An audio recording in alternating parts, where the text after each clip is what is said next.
Good morning, Alcester-Hudson Elementary, and welcome back to the 2020-2021 school year. As you can probably tell, the year is a little bit different this year, and we have some challenges in front of us, but I know that working together we will get through those and we will make the most of this school year. Again, as you can see, we're not having opening due to the scare of having too many people in one room, in one area. So we decided to do a little virtual recording here. And for those of you who've been here before, you know that I usually like to start the year with reading my favorite book, and that is Chrysanthemum. So if you would bear with me here, I'd like to read that to you, and hopefully in the end I'll talk about it a little bit and we can all get something out of that.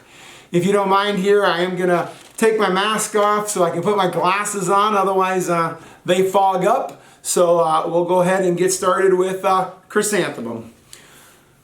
On the day she was born, it was the happiest day of her parents' lives. "She's perfect," said her mother. "Absolutely," said her father.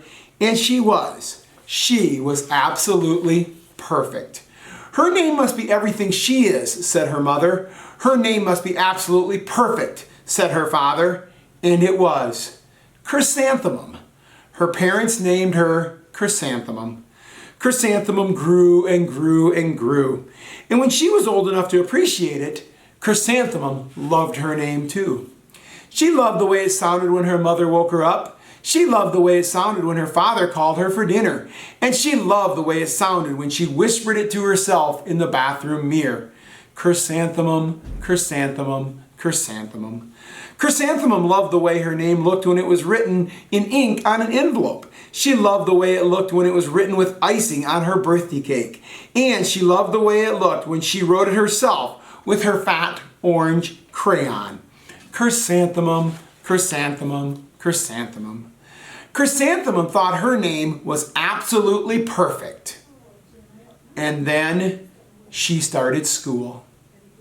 On the first day of school, Chrysanthemum wore her sunniest dress and her brightest smile. She ran all the way. "Hooray!" said Chrysanthemum. "School!" But when Mrs. Chudd took roll call, everyone giggled upon hearing Chrysanthemum's name. "It's so long," said Joe. "It scarcely fits on her name tag," said Rita. "I'm named after my grandmother," said Victoria. "You're named after a flower." Chrysanthemum wilted. She did not think her name was absolutely perfect. She thought it was absolutely dreadful. The rest of the day was not much better. During nap time, Victoria raised her hand and informed Mrs. Chudd that Chrysanthemum's name was spelled with 13 letters. "That's exactly half as many letters as there are in the entire alphabet," Victoria explained. "Thank you for sharing with us, Victoria," said Mrs. Chudd. "Now put your heads down." "If I have a name like yours, I would change it," Victoria said as the students lined up to go home. "I wish I could," thought Chrysanthemum miserably. "Welcome home," said her mother. "Welcome home," said her father. "School is no place for me," said Chrysanthemum. "My name is too long. It doesn't fit on the name tag, and I'm named after a flower." "Oh, pish," said her mother. "Your name is beautiful and precious and priceless," said her father. "It's everything about you," said her mother. "You are absolutely perfect," said her father. Chrysanthemum felt much better after her favorite dinner, macaroni and cheese with ketchup, and an evening filled with hugs, kisses, and parcheesi. That night, Chrysanthemum dreamt that her name was Jane. It was an extremely pleasant dream. The next morning, Chrysanthemum wore her most comfortable jumper. She walked to school slowly as she drug her feet in the dirt. "Chrysanthemum, chrysanthemum, chrysanthemum," she wrote.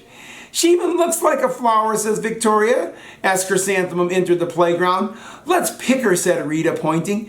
"Let's smell her," said Joe. Chrysanthemum wilted. She did not think her name was absolutely perfect. She thought it was absolutely dreadful.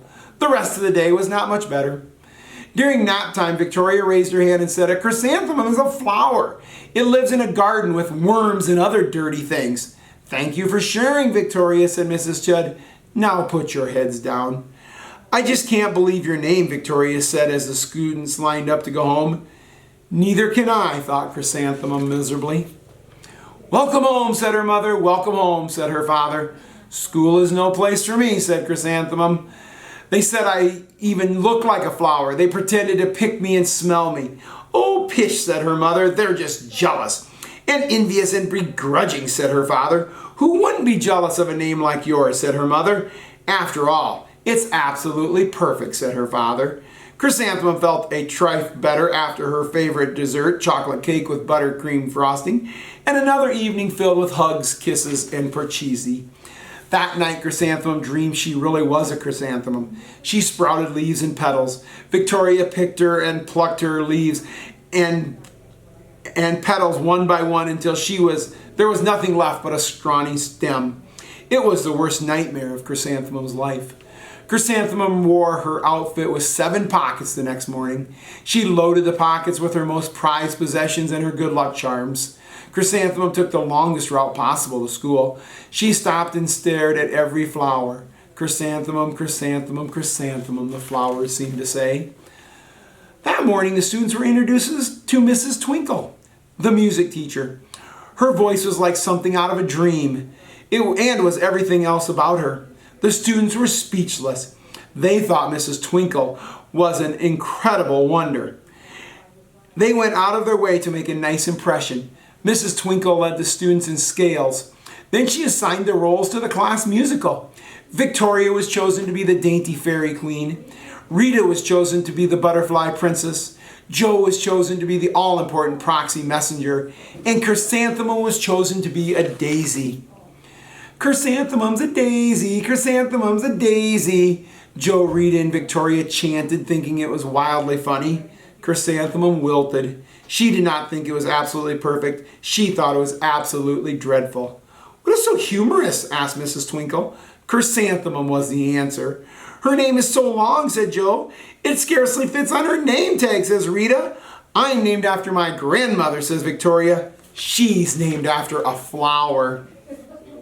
"My name is long," said Mrs. Twinkle. "It is," said Joe. "My name would scarcely fit on a name tag," said Mrs. Twinkle. "It would," said Rita.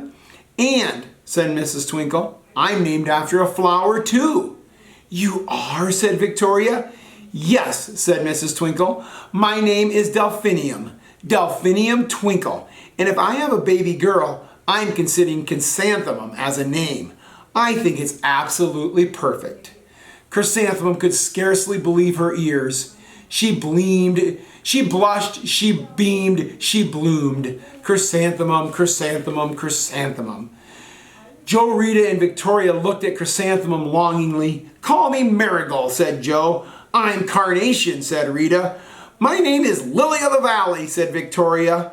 Chrysanthemum did not think her name was absolutely perfect. She knew it.